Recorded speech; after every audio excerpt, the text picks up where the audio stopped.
ஒரு உண்மையை பேசிட்டு, சத்தியத்தை பேசிட்டு, நான் பேசின சத்தியத்துக்காக சாரின்னு சொல்லக்கூடாது.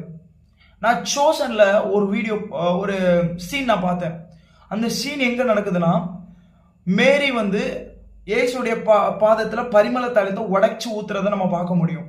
அந்த டைம்ல வந்து அவங்க வீட்டுக்கு வீட்டுல வந்து சாப்பிட உட்கார்ந்துருந்த பாரசிஸ்ட ஜீசஸ் வந்து ட்ரூத்தை ஸ்பீக் பண்ணி சாரி கேட்ட மாதிரி ஒரு சீன் எடுத்திருக்கும்.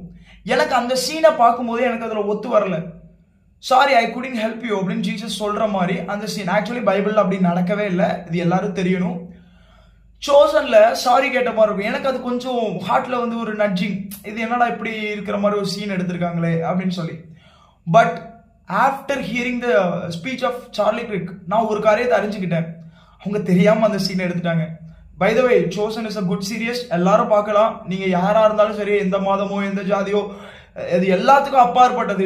இட்ஸ் ரியலி குட், நீங்க பார்க்கலாம். பட் அந்த சீன் வந்து சத்தியத்துக்காக நின்ன இயேசு சாரி கேட்ட மாதிரி இருக்கும். பட் சாரி கேட்க வேண்டிய அவசியம் இல்லை. அதான் சார்லி கிரிக் கூட காரியம். நீங்க ஜீசஸோட காரியத்தை பாருங்க.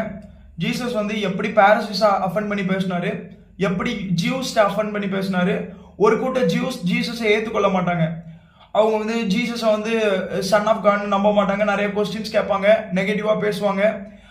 நீ யாருனால ஆவியை துரத்துற, பிசாசனால ஆவியை துரத்துற, பிசாசை துரத்துற அப்படின்னு சொல்லிலாம் ஜீசஸ் சொல்லும்போது ஜீசஸ் வந்து நிறைய காரியத்தை அந்த இடத்துல சொல்றத பார்க்க முடியும். நீங்க பிசாசினால் உண்டானவன், நான் சொன்னதை நீங்க ஏன் கேட்கல தெரியுமா, நீங்க ஏன் அக்செப்ட் பண்ண மாட்டீங்க தெரியுமா, உன்னுடைய தகப்பன் வந்து பிசாசு, இப்படிலாம் இயேசு சொல்லுவாரு.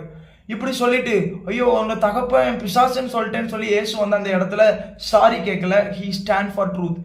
ஏன்னா இருக்கிறத இருக்கிறபடி பேசுறது இயேசு. புரியுதா? இன்னைக்கு நம்ம எல்லாரும் ஒரு காரியத்தை தெளிவா தெரிஞ்சுக்கணும். இருக்கிறத இருக்கிற மாதிரி பேசணும்.